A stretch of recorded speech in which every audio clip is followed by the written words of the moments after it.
welcome back to another episode of Deconstructing the Narrative. I am your host, and I'm also a content creator with SADA Collective. My name is Erica Seha, and today I'm here with Maximillian. How's it going, Maximillian? It's going great. Thanks for having me. Thank you for joining us. Thank you for joining us. I appreciate you doing this. Awesome. So just to get started, we always just start by kind of getting a background on our guests. So if you could just kind of let us in on what you do and kind of your role in the creative industry right now. Sure.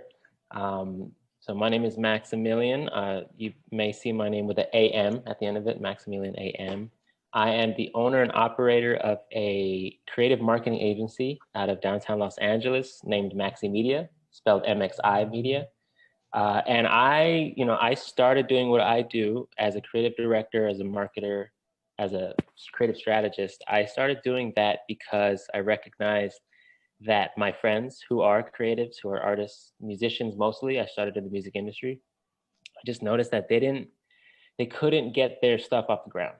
Mm-hmm. Creative projects, whether they made an album and they published it, but nobody heard it. Mm-hmm. So I was like, how can I help? And I had a background in technology. I was a software developer, coder. So I learned a lot about algorithms. Yeah, all about algorithms, Facebook, how Spotify works, how YouTube works, Google. And basically SEO is a huge part of what I do, if you've ever heard of that, search engine optimization. So I use my skills, my knowledge to help them optimize their, digital infrastructure, get some attention flowing, like with marketing and promotion. And then hopefully they can make some money with their creativity.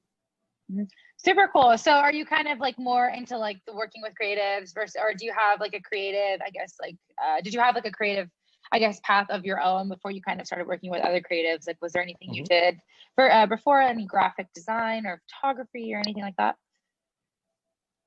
Yeah, definitely. Yeah. I started as a musician. Oh, cool. Perfect. And so can you kind of let us in, a little bit more about that and kind of brief on how that kind of transitioned into this and why are you still working on music on your own right now? Or is that something that you're kind of let go so you could work on other people's, I have let go. I have let go of my songwriting, but I know for a fact I'm going to have another sort of like spin at a music career. That's so cool. So yeah, and I feel like now that you've had some working with friends who are musicians, you kind of know how to navigate it for yourself now. Mm-hmm. Awesome. Super cool. Awesome. Okay. And then I guess kind of diving back a little further, since you started with music, what kind of inspired that within your life? Going back into whatever it was, whether that be high school or middle school, whenever you started, what kind of inspired you to take that route? Sure. I mean, music came from, I was in high school. I was a great student for a long time, just because that's what the default sort of mode of operation was. You're just a good student, or for me at least. I had a pretty great supportive family. And but then in junior year, I just started hating school. Mm-hmm. And it was because of pre-calculus. I can't do math. Yeah. I can nail it down to the class that I sort of just tanked. I was like, I hate this. I'm gonna go party, and I started drinking and smoking, hanging out with these new friends, and they introduced me to Kid Cudi. Mm-hmm. And Kid Cudi's first album just came out, and I was feeling at a low point because I was failing a bunch of classes at this point, and just we started raving. That's when the Kiddie Bop rave scene in 2017, 18 was happening. Yes. So we were all about having fun. And then, long story short, I got kicked out of school. Mm-hmm. So I really felt like I was at a low point. And I just started experimenting with Fruity Loops. I had a free version of Fruity Loops on my computer, which is a music production software. I was making beats. I was recording vocals on this little cheap microphone I had, and spending so much time doing that because I wasn't going to school. I wasn't hanging out with friends because obviously I was grounded. Just making music all day, every day. I realized I was good at it. I enjoyed it, and ultimately it was a form of expression for myself. So as a songwriter, as a singer, and rapping here and there, I just got out. I let everything out. It was very cathartic, kind of like therapy for me. So that's how my journey into creativity and art started. Awesome. And so then what kind of I want to know the moment where you felt I kind of want to drop this to work on stuff with my friends. What was that defining moment for you where you kind of decided to kind of put what you wanted to do on the back burner with your own personal music career and kind of focus more on helping your friends come up? Oh, so there was actually a 4-year transition between those 2 points. So I stopped doing music. I stopped doing music in 2015 because it was always more like a personal project type thing to me. I was trained as an audio engineer, record producer, so I was producing people in studio, apart from my own personal stuff. But I wasn't making enough money with that, and adulting was starting to come through. Right. Pressure and anxiety. So I went and got some odd jobs, and finally I found this coding boot camp. And it was 3 months trade program. They teach me how to code. They help me with my resume, and then I get a great job. That's exactly what happened. That's awesome. I was a coder. Shout out to Sabio LA. That's really cool. I want to look into that. That's awesome. Yeah, they taught me to code, and I made like starting salaries in tech like $60K. Wow. Yeah. Tech industry is where it's at right now, especially right now, and it's coming up. It can happen. So it did for me, and I just had these 4 years of cushy desk job, not too difficult. Me and my boss are super cool, so I couldn't get fired. So it was just a super chill job. But the thing is, I was never passionate about coding. I was still pursuing. I was still going to LA, going to shows, network. I love to network. So I'll show up at a music event. I'll identify the key people there, the people playing, their producers, their maybe their managers, and I just introduce myself, and I'll see them again because I always see people again and again. And so I was building relationships and connections, and opportunities started popping up where it was like, hey, you want to have a meeting? Let's follow up on this interaction. And I couldn't most days because I was at a 9-to-5 job.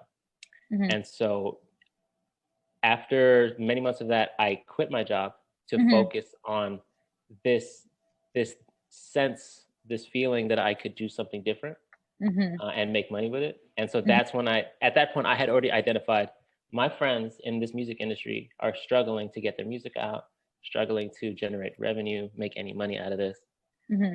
So I was like, forget it. I'm just going to spend all day, every day working on this thing. So I started self-teaching branding, Googling marketing and advertising, how Spotify works, how YouTube works.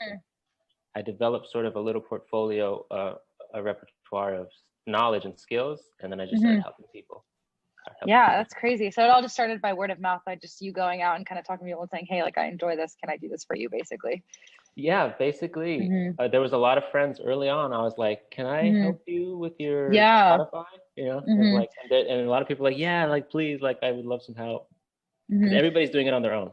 Yeah. And like this networking aspect, especially in LA, is so important because like there's so many events and stuff and there's so much opportunity out there. You just kind of have to like put yourself out there and be able to do that. I think a lot of people think, you kind of just go somewhere and like sometimes things will fall on your lap, but like for most people, that's not the case. So you really just got to put yourself out there and kind of network and chat with people. And you never know what someone could like be in need of, So, so I definitely think, that just shows kind of how, how powerful just like being out and like speaking and talking with people is. That's super, super cool. And so I kind of want to talk with you, I guess, in terms of like the musicians you work with. Do you work with like a specific genre of musician, or do you kind of work, I guess, across the spectrum with all kinds of musicians? I work with anyone who's willing to work. I will say my preference in music is R&B, alternative, some electronic. You ever heard of Soulection Radio? Okay, if you check out Soulection, SOUL Action, and they're a beat label out of LA, and they make so the things I was describing, like neo soul, alternative, electronic, but also a lot of world influences. Very beat heavy, so a lot like it's basically a community of producers and DJs. But they make like, that's awesome. It leans towards R&B and hip hop and alternative. So that's so cool. It's a good mix. That's awesome. So wow, cool. I'll have to check that out. Yeah, and I can also link that down below for everybody to go check that out as well. So cool. I guess so we can kind of move on a little bit. And the whole point of this series and the whole reason we're doing this is because we really believe that there's a deeper story behind every artist or anyone who is kind of surrounded in the creative industry. And we're kind of really interested in kind of uncovering that and understanding, what that story is per person, because we really feel that that's what makes each artist and individual unique in the creative industry. So leading into that, can you kind of let me in on what, I know you work with a lot of different artists, but what I guess narrative you would say your narrative is as an artist, and what like narrative you would want to portray to the outside world as a creative? Sure.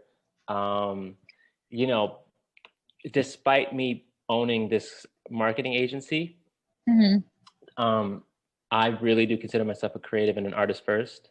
The only reason I do this is just because it's the best way I can help right now. Right. It's how I can be of service the most. One reason I stopped doing music a long time ago is because I started having this existential struggle of like, who really cares about my music? You know, and like, what impact is it making? Who am I helping? Who really cares? I did have friends who enjoyed it, and my family enjoys it, but I wasn't feeling like it wasn't having enough impact. So today, I do marketing and branding because I'm good at it and I can help people. But in terms of my personal creativity and artistry, right now I'm building a portfolio. Apart from marketing and social media management and all that, I'm a creative director. So awesome. Yeah, I work with a large network of creative professionals in LA to organize, produce, and promote projects, content. We're content creators, all of us. So amazing.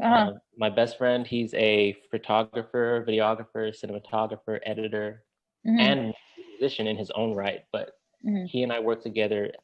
He's holding the camera, he's editing, and I'm directing and putting together projects. I'm producing in the sense that I gather the models and I find the stylist, and these are my people, these are my friends, my network, and get the project together. Just on the other day, I directed a music video for an artist out of Long Beach. He reached out to me because we have a relationship and said, "Hey, need a music video. I like your portfolio. Can we do this together?" I'm like, "Yes." I got a videographer. Let's go. So that's so you just kind of set the whole thing up. That's awesome. Yeah, so cool. So you kind of like bring those visions to life, I guess, when people are kind of asking you, "Hey, like, I have this project, like, this is my vision." You kind of make it happen and make it all real life. That's super cool.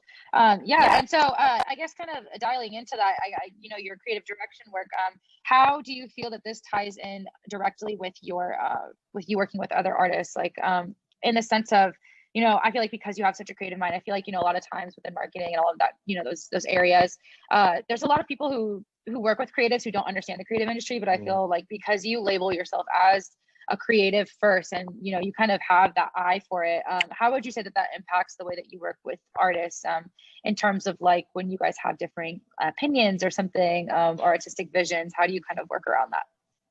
I mean, I work with it. It's about being, artists are sensitive. That's what we are.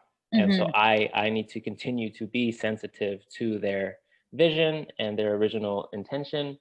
But it's up to me to be also the logistical, strategic mind, and say, "Hey, I know you want to do like 10 girls swimming in like a ballet suit, whatever. Like I get it, like I get it. But logistically, the budget's not there. So let's try this, right?" That's one sort of way I have to think. So I have to understand what they're going for, be empathetic, and say, if I had some guy telling me I can't do what I want to do, I would be like frustrated. So I'd always try to work with them and be like, let's try this or let's try that. And sometimes, many times with my clients, they have this goal in mind. Well, I know they have steps in mind. They have these like to-do tasks in mind. Like, I have to do this. I want it to look like this. I'm like, why? It's like, well, I break it down. What is your ultimate goal, intention, objective? It's like, well, I want to sell 100 t-shirts by the end of this month. It's like, oh, so this is a promotion campaign. Like, I understand. So why don't we just do this, like, and then sell the t-shirts like that? And then, so sometimes I shuffle their perspective. Right. Like, I know you really want to do this music video, but if your objective is to sell t-shirts, I think we'd better off just doing like a little commercial, that we can sprinkle around your social media accounts and drive them to the website. So sometimes I have to think that way. So it's kind of that balance of offering advice, but also being respectful of the way that they work and, you know, kind of what they want to accomplish. Yeah. And if I can't make it whatever they want, if I can't make it happen, I'll help them find somebody who can. Ultimately, like I'm a connector, and I just like, you know, I know a great photographer. I don't take photos. I got a great photographer over here, so I'll link you with her. That's amazing. Yeah, it is. And it goes back to all those connections, having all those like people to kind of pull from to kind of make these projects happen. Super cool. Awesome. Okay, awesome. So moving on, I guess a little deeper, what role would you say an artist or creative plays today in society as a whole, which is something we've been talking about with everybody, because we feel like, you know, the whole thing that SADA is really trying to capture right now, especially with, you know, us getting closer to our launch and stuff, is there's this whole narrative of this like starving artist. You know, you kind of hear that, you know, when you go into the creative industry as any sort of creative, there's this notion that you're going to be, you know, starving and unsuccessful. And it's really hard to find a job. And, you know, we fully disagree with that and fully believe that artists are necessary for, you know, society as a whole. And, you know, creatives have really impacted absolutely every single area of the world right now. So we kind of want to chat with every artist about how they feel, you know, what role artists play in society today, and how you kind of feel artists are, I guess, impacting the world or the society that we live in today. They keep us breathing. Like they keep our creatives and artists give us reason to live.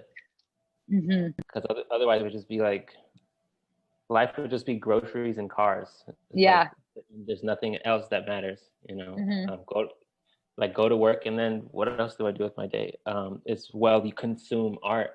Anytime you pop on Netflix is somebody's art, you know. Anytime you listen to someone's song, even if it's just to work out, it's your workout playlist. All of those are pieces of art. So exactly. And most importantly, what I've been noticing in the recent years, or at least finally just recognizing, is that creatives, like graphic designers, like stylists, like choreographers and musicians, writers, you know, they are the ones who make the brands and the platforms look the best. So say like a Beyonce. Beyonce is a fantastic performer and singer and artist in her own right.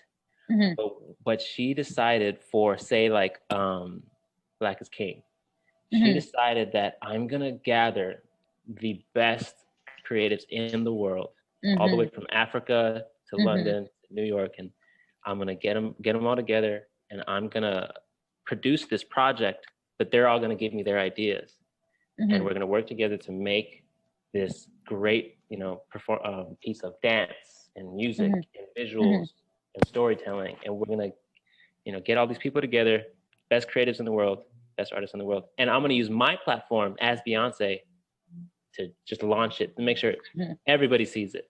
You know, and all these artists that I work with, hired, are getting paid, and their vision is out into the world. And so my point is, even like a Kylie Jenner, she's not necessarily an artist, but she will build a team of photographers, stylists, models, and marketers, and be like, how can we, obviously she wants to make money, but how can we do it in a really classy and modern way, contemporary, creative way that's going to resonate with the kids, but also sell to the parents, you know? Right. Creatives make it happen. And we wouldn't be exposed to any of that without them.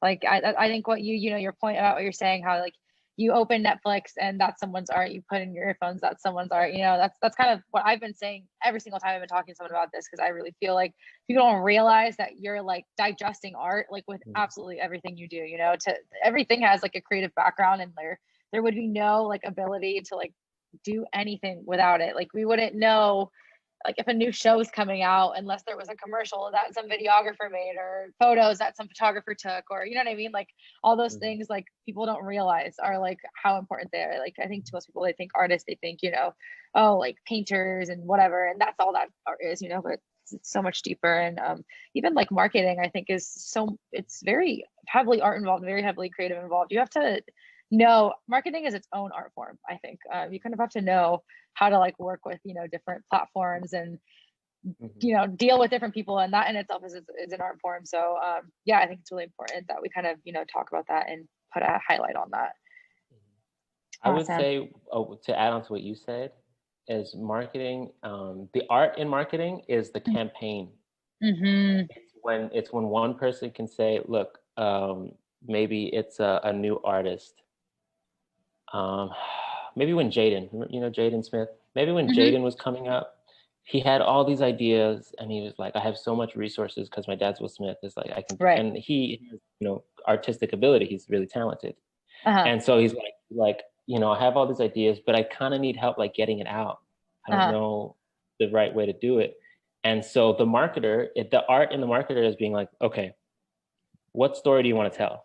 Mm-hmm. He's like, well, I'm this and I'm that, but I'm not this and I'm not that. It's like, okay, so let's build this story, this campaign. So everybody who follows you and everybody who gets hit with an ad, this is the story we're telling them. Mm-hmm. Right. So you get to, and every person literally gets to tell their own story. Mm-hmm. It's just a matter of how well did you tell it. Exactly. You know? And people understand, and that's branding. And so how well does, when somebody sees your face, or they see your art, like, what do they think? What do they think about you? What are they going to tell your friends or their friends? And is it the story that you wanted? And it's the marketer's job to help you tell the story to the public. Exactly. 100%. I completely agree with that. Yeah, I think that's something that people need to, you know, really digest and think about. And I think it's important that you say that. I definitely want to highlight on that specifically because, like I said, I just think a lot of the times things get lost in translation, especially with like what people consider creative to be. And it's just so important that we kind of really understand how imperative they are so that we can switch this narrative of starving artists to that of thriving artists, you know. It's so important. Yeah, I hear you, but starving artists do exist. They do. Yes, they do. It's not a fallacy. It's not it's not. It's not, but I think it's all about providing resources. You know, I think it's all about giving the correct resources. I think once the world understands how imperative they are, then it will be a lot, you know, it will be a lot more, people will be a lot more willing to provide resources if they understand the importance behind an artist, you know? Right, because there's not a lot of college classes that tell us how to survive as an artist. Exactly. Or as a freelancer or entrepreneur in the first place. So yeah. And if you don't have those connections and if you're not someone who likes to go out and talk and do all those things, you know, you're kind of get lost in it because like you could be the most talented person and not knowing somebody to hook you up with like your first, you know, thing or your first gig, or you know, it becomes really difficult to get opportunities. And that's kind of like the name of the game. Exactly. Yeah. And I have a lot of friends. I have a lot of friends who are that way, and they, you know, it's difficult for them. They're really like anxious to, you know, anxious around people, and understandable. People are like that, you know. I have like certain moments where I'm really like antisocial, and it doesn't play in your favor these days. So it's kind of hard to kind of navigate how to still get resources without being that kind of person. So I think it's just, you know, kind of trying to find that balance of how to be able to talk to people, and also, but yeah, exactly. I mean, I have a recommendation is to join a community. If you're shy, join an online community first. Yes. And you could still be faceless. You can still but have conversations with people like you, and people at your level, below your level, above your level. And then learn. You learn from each other, share resources and inspiration. And then, you know, one day someone's going to be like, oh, we should meet in person. And then being the shy person, like, okay, like, I guess we can, and then building confidence from that first meeting, making friends. Making friends is a great way to build confidence. Yeah, it is. It's true. Friends who appreciate what you do. So as an artist, I always say the most important group of people in your life are your peers, because they know what you go through, your struggles. They know the stigma of what it's like to be an artist, and nobody else really gets it. Even your family doesn't get it. So your peers is the group of people who can really like help you just move forward. If you're feeling stuck in a rut, talk to your artist friend, and you guys might, you know, kick up some dirt. Yeah, and them knowing, obviously, you know, the creative industry, but also knowing your personal narrative will help them, or will have them help you a lot better, you know, because I think a lot of the time, I think what's harder when you're talking to someone new is that they don't understand your narrative. They don't understand your story. And I think that, you know, the story behind everybody is so important. And if people don't know that, then it's kind of hard for them to kind of lend a hand in which way to put you. But if you kind of speak with your artist friends who do understand you in that way, not only do they have the resources available because they're creatives, but they also understand what you need as an artist because they understand your narrative. So yeah, that's big. You kind of got me thinking about one thing that I really promote is like people telling their own story. So you said if the more somebody knows you, the better they can help you. It's basically kind of like my philosophy. The more someone knows you, the better they can help you. And that's why your Instagram and your profile bio need to be like complete. Yes. Like, who are you and what do you do? Yes. Because if I see this kid on Instagram and he's got some amazing art on his stuff, but no link, there's no website I can follow up with, and not even like information about is he an artist or is he? These are photos of art he's taken from other places. Like, so that's true. take my sort of like step-by-step thing with my clients is go on every profile you can find and complete your profile. Photos, that's links, really good advice. Exactly what you do, your headline, and then somebody's gonna find it. Someone's gonna see it. Yeah, that's really good advice. Let me follow up with this person, you know. Yeah, and I think the art of social media is difficult to navigate. For me personally, I'm literally so like weird about social media, like with my own profile. Yeah, it's hard for me to figure out how to, I think because I'm very OCD, so it's hard for me to like think of like, oh, this bio is not perfect, you know what I mean? So then I don't put anything, but that's really good advice because it's so true, you know. I think we all, I mean, you think of like, you just meet someone and you want to know more about them. What do? You go to Instagram and you look them up. You know what I mean? Yeah, like 100%. That's the world we live in now. So like, I think if that information is not readily available and it's not there, it becomes hard to know people, and especially as an artist when, you know, that's like your first impression, someone clicking on your profile. And if that information is not there, it's like, okay, well, there goes that. Yeah. You know what I mean? So, yeah. And then months later, they're like, I didn't even know you were an artist. Oh my God. Like, let me support you now when I could have been supporting you 5 months ago if your bio was just complete, you know? Yeah, that's really big advice. I completely agree with that. Yeah, I'm gonna have to work on that with myself. So thank you. You know what? As creatives, we're shy and like we don't want to feel like we're selling out, and like exactly. My bio is like buy my stuff. Yeah. Rather than, you know, see me as a person and appreciate me for me, rather than just like what I could do for you. But it's the name of the game. Awesome. Cool. Okay, so I guess moving on, I kind of wanted to talk with you about a dream project you have, or if there's any like really specific artists that you want to work with, or I guess manage or kind of represent, and who those people are. Sure. I don't think my dream. Well, that's not even true. Okay. Because I was gonna say I don't think it's my dream to manage someone, but it is my dream to produce projects with other people. And maybe it's not necessarily my project. And so one way that I mentioned, I'm a producer. So I help people, you know, organize projects and complete them. I mentioned that in photography, like a photo shoot. But I also do that in music. And so as a record producer, I always said, I want to be the Quincy Jones to a Michael Jackson, right? Where Michael was the artist and he was also a musician, but he didn't have to play instruments if he didn't want to. And he would just kind of like beatbox, and then that would be the song, and like he had all the melodies and the lyrics. And then Quincy Jones was just like, okay, we got the beat, we got the lyrics and the vocals. My drummers, I want you to play this. My guitarist, I want you to do that. Engineers, get the microphones ready. You know, let's go. You know, Michael's ready to record. And that's something that I would do. That's what oh, I forget his name, but the Beatles had a producer. Their entire career, they had one producer, and that's what he did. I feel like I know who you're talking about. Yeah, he's a sir. His sir is in his name, but it's like he saw these kids who had talent. They were really rough, and he was like, "Look, I can help you guys make pop music, which means that we're gonna sell a lot of records, and travel all over the world. Are you guys ready for that?" And they're just like, okay, let's do it. And so the Beatles, the four of those guys, boys at the time, basically young adults, artists, creatives, they trusted this one person to be their producer. and really help them whittle down and rough out the edges. I don't think that's the term, but make their project presentable to the public as pop music. And they went on to be the biggest artists in the world. Yeah.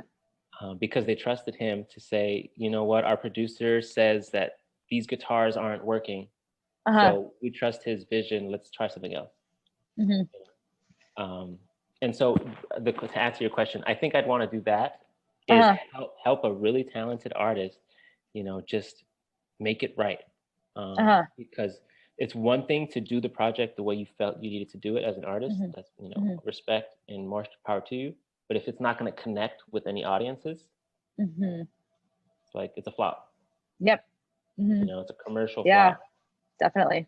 So that's that I would want to help someone who's like so talented. I'm like, I love your music. Like your image is tight. Like you're beautiful as a person and as an artist. Like let's just make sure your story is right. Right. And get them where they need to be.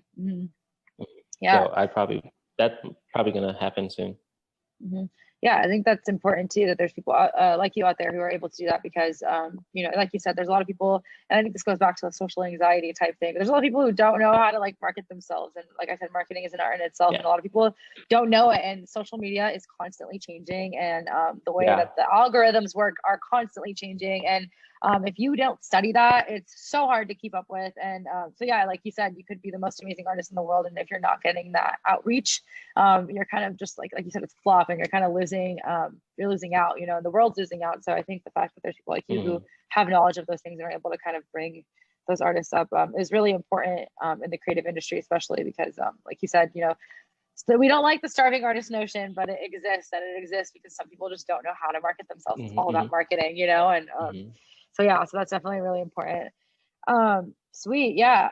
So I guess kind of tagging off of that, off of your dream project and goals, what is a message, or what is the message, if there is a single one, that you would hope people take from your work, and when you're gone, and everything that you've done is still exists in the world? What do you hope that is a narrative, or the story, or the message that people take from your work and what you accomplished throughout your life?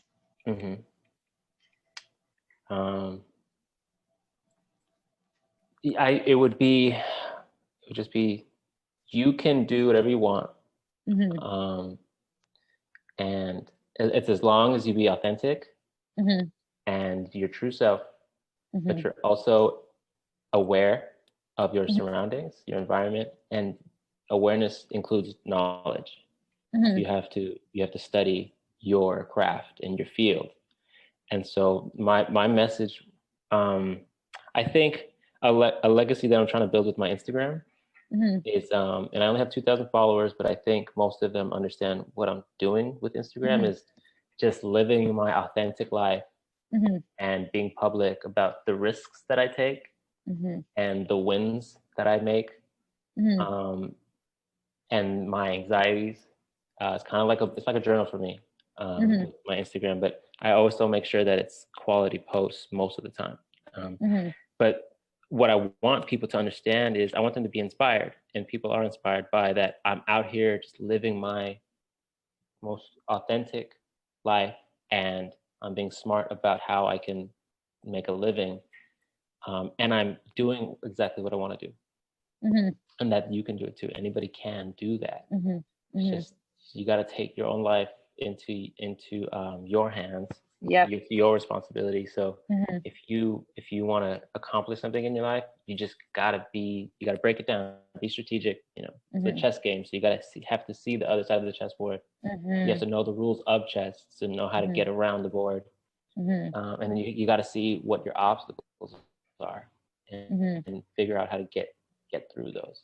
And then once you know how to play the game of chess and you're good at it, it's going to take time. You're going to have losses. You're going to have many losses. It's life. As long as you can keep your head on straight, you can get to where you want to be. You can do anything. Yeah, completely. Yeah, I think that's really good advice. And I think, something that's interesting, I don't remember who said this. I spoke with someone, but there's a lot of people who, they'll have an idea and they'll leave it as an idea. And I think that, the difference between people who are successful and the people who are not successful is the ability to take that idea and actually implement, like, okay, like turning it into like a reality, you know what I mean? It's obviously, it takes a lot to come up with something, because like not everybody has the mind to do so. But I think, you know, the difference between someone who can actually do it and someone who doesn't is someone who actually implements the time and the resources and whatever. And like you said, you know, learning to play that game of chess to kind of make it happen, you know. And I think that people just need to kind of catch on and like realize that, like, you know, take what you're doing and actually like run with it, you know what I mean? Don't just write it down on paper and leave it there, you know, because that could make all the difference. And I think with artists, I think the hardest part, I mean, I can speak personally for myself, and I could feel like, you know, this is the same for most artists, but I feel like with artists, people get scared. We get scared that, you know,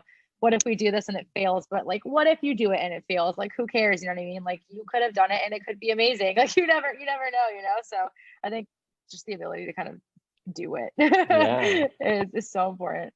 And you know what? I'll validate exactly what you said. Is that what if you do it and it fails? It will. Because the first few times you do anything, it sucks. Yep. All of my early music is trash, you know. But eventually, I got good and I got better at it. So learning.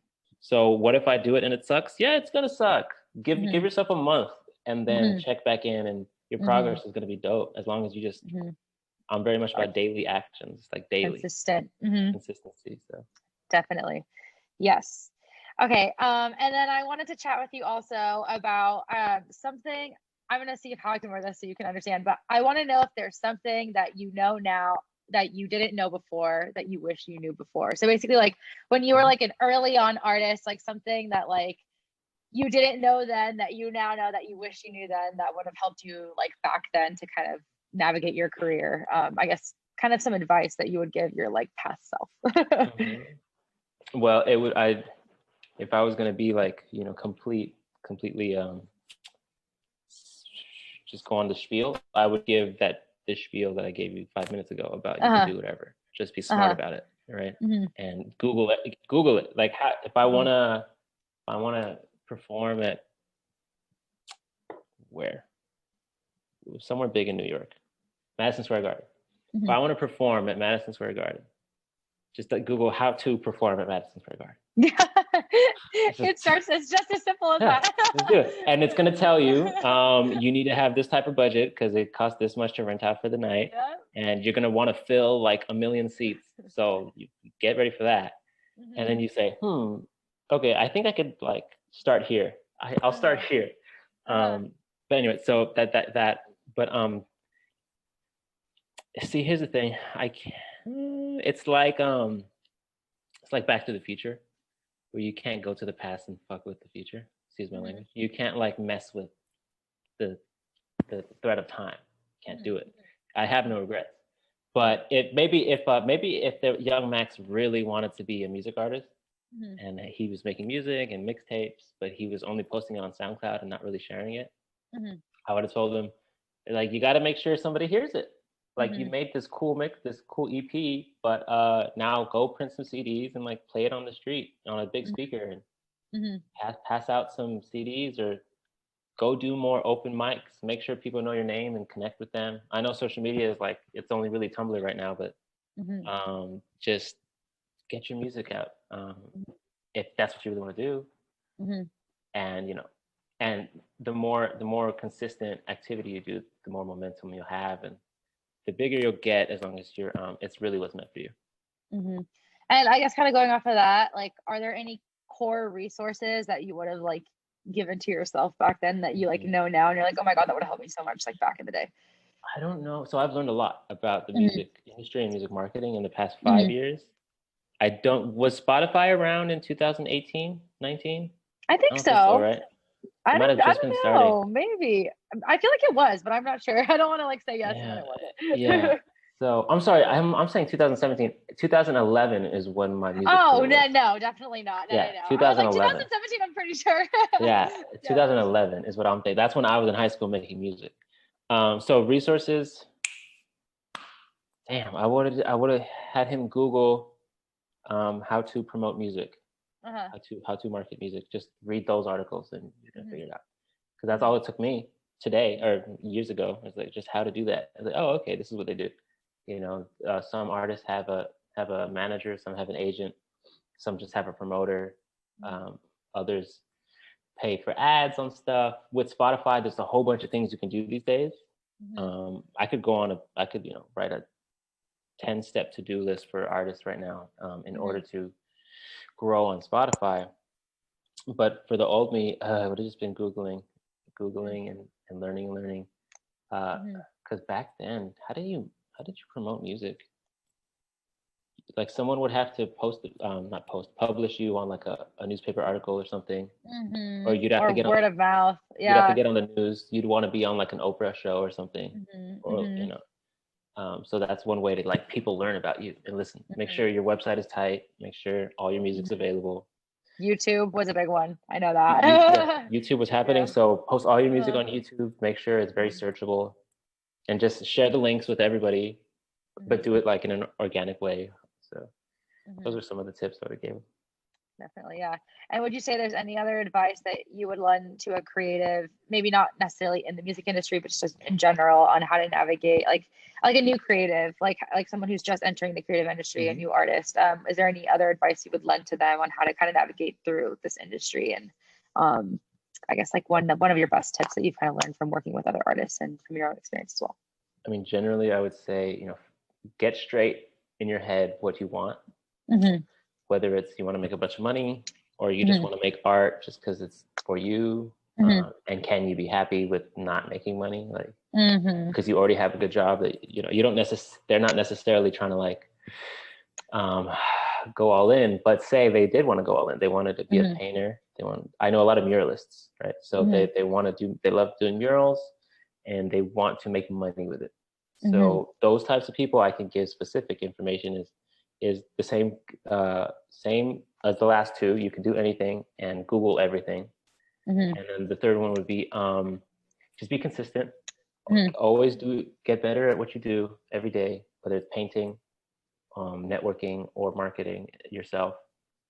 Do it every day. There's going to be momentum that's built, consistency that's built. Every day, one person, if you can get one person a day to learn about you, you have 300 fans a year, 365 fans a year. And then in how many, 3 to 4 years, you have over 1,000 fans who like you built a relationship with, and they know you and they trust you and they like you. And every time you send them a link, say, hey, I have a project out, or I printed some t-shirts with my art on it. Those are like actual supporters. Yeah. And then you could make money. And you can make money with t-shirts, with prints. Every artist can just do a print and sell prints for $10. But what are your goals? Maybe I want to do a mural on this building in the city. Say, okay, cool. Who owns the building? What permits do we need? Let's reach out to them and say, hey, we love this brick wall on your building. Can we paint on it?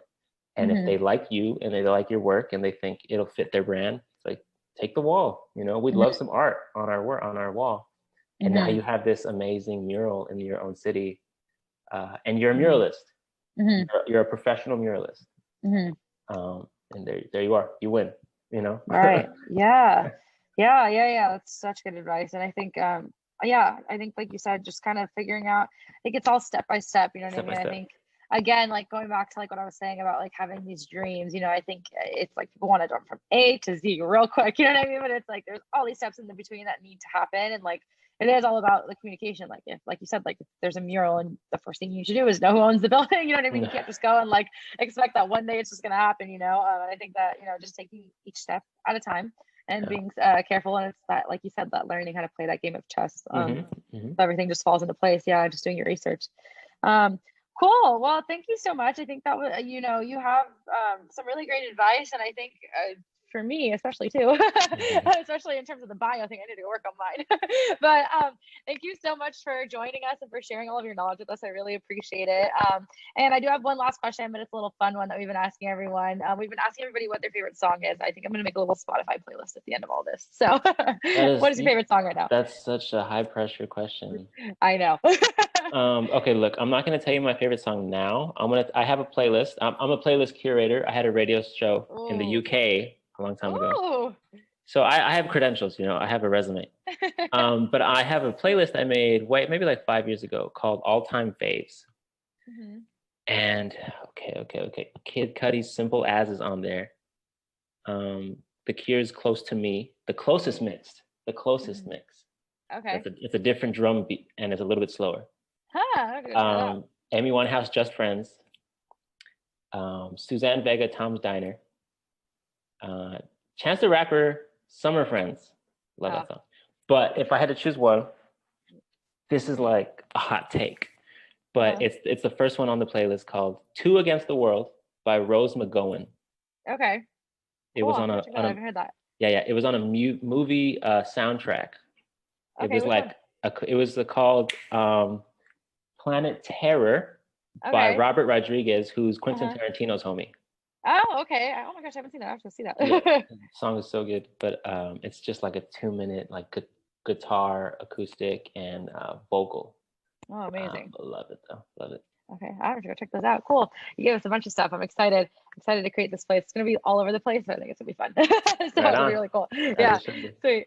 Awesome. Well, thank you so much again. And is there any like social media or email or anything somewhere, someone who's listening, if they have any questions, where they can contact you? First of all, thank you for having me, Erica. Oh, of course. Yeah, thank you for joining us. I'd love to learn more about your creativity work, because I don't know. Yeah. Yeah. I do photography. Okay, right on. Yeah. Awesome. But my invitation to all listeners and to you is to find me on Instagram, Maximillian.A.M. I'm sure you'll have the link somewhere.